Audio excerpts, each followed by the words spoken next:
Hi, എല്ലാവർക്കും A to Zന്റെ പുതിയൊരു job information വീഡിയോയിലേക്ക് ഒരിക്കൽ കൂടി സ്വാഗതം. അങ്ങനെ എല്ലാവരും ആകാംക്ഷയോടെ കാത്തിരുന്ന KS വിജ്ഞാപനം, കേരള അഡ്മിനിസ്ട്രേറ്റീവ് സർവീസ് എക്സാമിനേഷൻ്റെ 2025 വിജ്ഞാപനം വന്നിരിക്കുകയാണ്.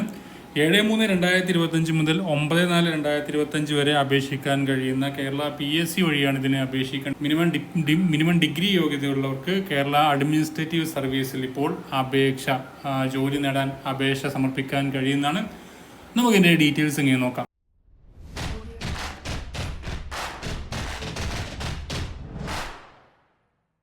ഇപ്പോൾ കേരള സർക്കാരിന് കീഴിൽ Kerala administrative services examination KS examination 2025 വിജ്ഞാപനം കേരള PSCയുടെ ഒഫീഷ്യൽ വെബ്സൈറ്റ് വഴി ഇപ്പോൾ അപേക്ഷ ക്ഷണിച്ചിരിക്കുകയാണ്.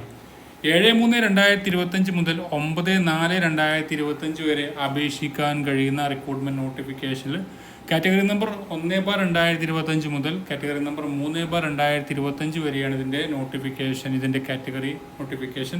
3 നോട്ടിഫിക്കേഷനായിട്ടാണ് വന്നിരിക്കുന്നത്. അതിൽ ഡയറക്റ്റ് റിക്രൂട്ട്മെന്റ് വന്നിട്ടുണ്ട്, പിന്നെ ഡിപ്പാർട്ട്മെന്റിൽ നിന്നുള്ള റിക്രൂട്ട്മെന്റ് ഉണ്ട്. അങ്ങനെ 3 സ്ട്രീമായിട്ടാണ് വന്നിരിക്കുന്നത്. അപ്പോൾ നമ്മളിതിന്റെ ഡീറ്റെയിൽസ് നോക്കുകയാണെങ്കിൽ ഈ ഒരു നോട്ടിഫിക്കേഷൻ തന്നെ നിങ്ങൾക്ക് അതിന്റെ PDF തന്നെ എല്ലാ കാര്യങ്ങളും കൊടുത്തിട്ടുണ്ട്. ഇതിന്റെ സിലബസ് കൊടുത്തിട്ടുണ്ട്, എങ്ങനെയായിരിക്കും റിക്രൂട്ട്മെന്റ് നടത്തുന്നത്, ഏതെല്ലാം എക്സാമുകളായിരിക്കും ഉണ്ടായിരിക്കുക, എങ്ങനെയാണ് ഇതിൻ്റെ വേക്കൻസി ഡീറ്റെയിൽസ്, ഏതെല്ലാം ഡിപ്പാർട്ട്മെൻറ്റുകളിൽ നിന്നായിരിക്കും ഡിപ്പാർട്ട്മെൻറ്റ് ടെസ്റ്റ് ഉണ്ടായിരിക്കുക എന്നൊക്കെ വ്യക്തമായിട്ട് എൻ്റെ നോട്ടിഫിക്കേഷനിൽ കൊടുത്തിട്ടുണ്ട്. നോട്ടിഫിക്കേഷൻ്റെ PDF പൂർണ്ണമായി വായിച്ച് മനസ്സിലാക്കിയതിന് ശേഷം മാത്രം നിങ്ങൾ അപ്ലൈ ചെയ്യുക. നമ്മൾ കാറ്റഗറി നോക്കുകയാണെങ്കിൽ കാറ്റഗറി നമ്പർ 1/2025 എന്ന് പറഞ്ഞ കാറ്റഗറി നമ്പറിലാണ് കേരള അഡ്മിനിസ്ട്രേറ്റീവ് സർവീസിലേക്ക് വേണ്ടിയിട്ടുള്ള KS officer junior time scale trainee വിഭാഗത്തിലേക്ക് Stream 1, Stream 2, Stream 3 എന്ന് പറഞ്ഞ വിജ്ഞാപനം പ്രസിദ്ധീകരിച്ചിരിക്കുന്നത്. ഇപ്പോൾ KS ഓഫീസർ ട്രെയിനി എന്ന് പറയുന്ന പോസ്റ്റാണ് നിലവിലുള്ളത്. അതിലേക്ക് ശമ്പള സ്കെയിൽ നോക്കുകയാണെങ്കിൽ വിവിധ ഡിപ്പാർട്ട്മെൻറ്റുകളായിട്ട് 77,200 മുതൽ 1,40,500 വരെയാണ് ശമ്പള സ്കെയിൽ പറഞ്ഞിരിക്കുന്നത്. ശമ്പളം 1,40,500 വരെയാണ് ശമ്പളം. സ്റ്റാർട്ടിങ് തന്നെ 77,200 മുതൽ ബേസിക് കിട്ടുന്നുണ്ട്. ബാക്കിയുള്ള എല്ലാ ആനുകൂല്യങ്ങളൊക്കെ ലഭിക്കുന്നതായിരിക്കും.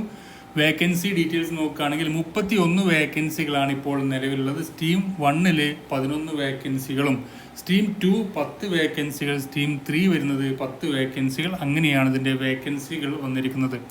അതുപോലെ തന്നെ ഇതിലേക്ക് Stream 1 എന്ന് പറയുന്നത് ബൈ ഡയറക്റ്റ് റിക്രൂട്ട്മെൻ്റ് ആണ്. അഥവാ ജനറൽ നമുക്ക് എല്ലാവർക്കും പബ്ലിക്കിനൊക്കെ അപേക്ഷിക്കാൻ പറ്റുന്ന വിജ്ഞാപനമാണ് Stream 1 കാറ്റഗറി നമ്പർ 1/2025 എന്ന് പറഞ്ഞ കാറ്റഗറി നമ്പറിലാണ് ഈ ഒരു വിജ്ഞാപനം ഉള്ളത്. Stream 2 എന്ന് പറഞ്ഞാൽ by direct recruitment from full members or approved probationers in any government department. Stream 3 ആണെങ്കിൽ 3/2025 ആണെങ്കിൽ അതും പുറത്ത് ഇതിൽ ഡിപ്പാർട്ട്മെൻറ്റൽ കാൻഡിഡേറ്റ്സിനാണ് ഇതിലേക്ക് അപേക്ഷിക്കാൻ പറ്റും. അപ്പോൾ കാറ്റഗറി നമ്പർ 1/2025 ആണ് പബ്ലിക്കായിട്ടുള്ള നമുക്കൊക്കെ അപേക്ഷിക്കാൻ പറ്റുന്നത്. അതുപോലെ തന്നെ ഏജ് ലിമിറ്റ് നോക്കുകയാണെങ്കിൽ Stream 1 32 വയസ്സ് വരെയുള്ളവർക്ക് ഇതിലേക്ക് അപ്ലൈ ചെയ്യാൻ പറ്റും. 21 വയസ്സ് മിനിമം വേണം. 32 21-32 വയസ്സ് വരെയുള്ളവർക്കാണ് അപ്ലൈ ചെയ്യാൻ പറ്റും. Candidates who have born between 2/1/1993 and 1/1/2004 ഇടയിൽ ജനിച്ചവർക്കാണ് ഇതിലേക്ക് അപ്ലൈ ചെയ്യാൻ പറ്റുക. Stream 2 ആണെങ്കിൽ 21-40 വയസ്സ് വരെയുള്ളവർക്കാണ് അപ്ലൈ ചെയ്യാൻ പറ്റുക. അതുപോലെ തന്നെ Stream 3 ആണെങ്കിൽ 50 വയസ്സിന് താഴെയുള്ളവർക്ക് അപ്ലൈ ചെയ്യാൻ പറ്റും. അപ്പോൾ ഇതിലേക്ക് ജനറൽ വിഭാഗത്തിന് 21-32 ആണ്. അതുപോലെ തന്നെ SC/ST OBC വിഭാഗത്തിന് അതിൻ്റെ ഏജ് ഇളവ് 3 വയസ്സിൻ്റെ ഏജ് ഇളവ്, OBCക്കും 5 വയസ്സിൻ്റെ ഏജ് ഇളവ്, മറ്റുള്ള SC/ST കാൻഡിഡേറ്റ്സിനും ഉള്ള ഏജ് റിലാക്സേഷൻ ലഭിക്കുന്നതായിരിക്കും. അതുപോലെ തന്നെ ക്വാളിഫിക്കേഷൻ്റെ കാര്യം പറയുകയാണെങ്കിൽ നിങ്ങൾക്ക് ഏതെങ്കിലും ഒരു അംഗീകൃത സർവകലാശാല ലഭിച്ച ഒരു ഡിഗ്രി, എങ്കിലും പ്രൊഫഷണൽ ഡിഗ്രി ആണെങ്കിലും ഏത് ഡിഗ്രി ആണെങ്കിലും അവർക്ക് ഇതിലേക്ക് അപ്ലൈ ചെയ്യാൻ പറ്റും എന്നാണ് പറഞ്ഞത്. അതുപോലെ തന്നെ ഡിഗ്രിക്ക് ഈക്വലൻ്റ് ആയിട്ടുള്ള ക്വാളിഫിക്കേഷൻ ഉള്ളവർക്കും Stream 1 അപേക്ഷ സമർപ്പിക്കാൻ പറ്റും. Stream 2-ഉം 3-യും എന്ന് പറഞ്ഞു ഡിപ്പാർട്ട്മെൻറ്റൽ കാൻഡിഡേറ്റ്സാണ്. അവർക്ക് അതിൻ്റെ ആയിട്ടുള്ള ക്വാളിഫിക്കേഷൻ നിങ്ങൾ അതത് കാൻഡിഡേറ്റ്സ് ഉണ്ടെങ്കിൽ തീർച്ചയായും ഈ ഒരു നോട്ടിഫിക്കേഷൻ നിങ്ങൾ നോക്കുക. അതിൻ്റെ PDF നോക്കിയതിന് ശേഷം മാത്രം നിങ്ങൾ അപ്ലൈ ചെയ്യാം.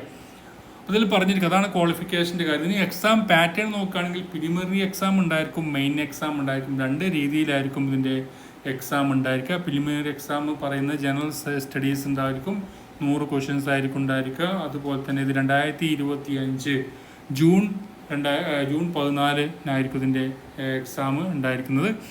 അതുപോലെ തന്നെ പേപ്പർ 2 വരുന്നത് ജനറൽ സ്റ്റഡീസ് 2 വരുന്നുണ്ട് 50 മാർക്കിന്. പിന്നെ ലാംഗ്വേജ് പ്രൊഫഷൻസി മലയാളം അല്ലെങ്കിൽ തമിഴ് കന്നഡ 30. അതുപോലെ തന്നെ ലാംഗ്വേജ് പ്രൊഫഷൻസി ഇംഗ്ലീഷ് ഉണ്ടായിരിക്കും, അതും ഉണ്ടായിരിക്കും, അത് 20 മാർക്കിന്. അങ്ങനെ മൊത്തം 100 മാർക്കിനായിരിക്കും ഉണ്ടായിരിക്കുക. പിന്നെ വരുന്നത് paper 1 general studies 100 mark, paper 2 വരുന്നത് ജനറൽ സ്റ്റഡീസ് 2 100 മാർക്കുണ്ട്. പിന്നെ പേപ്പർ 3 ജനറൽ സ്റ്റഡീസ് 3 എന്ന് പറഞ്ഞാൽ 100 മാർക്ക് അങ്ങനെയാണ് വരുന്നത്. പിന്നെ ഇൻ്റർവ്യൂ ആണ് വരുന്നത്. മെയിൻ എക്സാമിനാണ്. മെയിൻ എക്സാം ഏകദേശം ഒക്ടോബർ 17-നായിരിക്കും ഇതിൻ്റെ എക്സാം ഉണ്ടായിരിക്കുക. 2025 ഒക്ടോബർ മാസമായിരിക്കും എക്സാം ഉണ്ടായിരിക്കുക. കുറച്ച് സമയമൊക്കെ ഉണ്ട് പഠിക്കാനുള്ള കാര്യങ്ങളൊക്കെ. ഇതിൻ്റെ ഡീറ്റെയിൽ ആയിട്ടുള്ള സിലബസ് ഈ ഒരു നോട്ടിഫിക്കേഷൻ ഉണ്ട്. ആ നോട്ടിഫിക്കേഷൻ നോക്കി മനസ്സിലാക്കാൻ പറ്റുന്നതാണ്. പ്രിലിമിനറി എക്സാമിന് പേപ്പർ 1 ഉണ്ടായിരിക്കും, അതുപോലെ പേപ്പർ 2 100, മൊത്തം 200 മാർക്കിൻ്റെ എക്സാം ആയിരിക്കും. ഒരു എക്സാം അതിൻ്റെ പ്രിലിമിനറി എക്സാം പേപ്പർ 1 1 മണിക്കൂർ 30 മിനിറ്റ് ആയിരിക്കും. പേപ്പർ 2 വരുന്നത് സെയിം അവേഴ്സ് 1 മണിക്കൂർ 30 മിനിറ്റ്. അതിൽ വരുന്ന സിലബസും കാര്യങ്ങളും ഹിസ്റ്ററി വരുന്നുണ്ട്. എല്ലാ കാര്യങ്ങളും നിങ്ങൾ ചെക്ക് ചെയ്ത് നോക്കാവുന്നതാണ്. PDF വാക്കി മനസ്സിലാക്കിയതിന് ശേഷം മാത്രം നിങ്ങൾ അതിലേക്ക് വായിച്ച് മനസ്സിലാക്കുക. അതിനുശേഷം മാത്രം അപ്ലൈ ചെയ്യാം. പിന്നെ വരുന്നത് മെയിൻ എക്സാം ആണ്. മെയിൻ എക്സാം പേപ്പർ 1 2 മണിക്കൂർ 100 മാർക്ക്, പേപ്പർ 2 2 മണിക്കൂർ 100 മാർക്ക്, പേപ്പർ 3 അങ്ങനെ 3 പേപ്പറായിട്ടാണ് എക്സാം ഉണ്ടായിരിക്കുക. മൊത്തം ഏകദേശം 5 എക്സാമുകളായിട്ടുണ്ട്. പ്രിലിമിനറി എക്സാം 2 പേപ്പർ, അതുപോലെ തന്നെ മെയിൻ എക്സാം 3 പേപ്പറും, അങ്ങനെ മൊത്തം 5 പേപ്പറായിട്ടാണ് വരുന്നത്.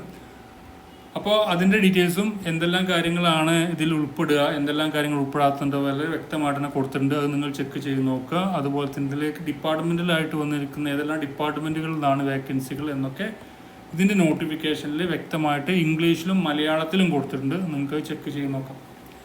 അപ്പോൾ മാക്സിമം ഫ്രണ്ട്സിലേക്ക് ഷെയർ ചെയ്യും. ഒരുപാട് ആളുകൾ കാത്തിരുന്നൊരു എക്സാമാണ് KS 2025 എക്സാമിനേഷൻ. അപ്പോൾ അവർക്കൊക്കെ നിങ്ങൾ മാക്സിമം ഷെയർ ചെയ്യാത്തുള്ള അപ്ഡേഷൻസും ഡെയിലി ജോബ് അപ്ഡേറ്റ്സുകളൊക്കെ നിങ്ങളുടെ ലഭിക്കാൻ ഈ ഒരു ചാനൽ ഫോളോ ചെയ്ത് നമുക്കെല്ലാം അടുത്ത നോട്ടിഫിക്കേഷൻ വേണം. Thank you for watching. Have A nice day.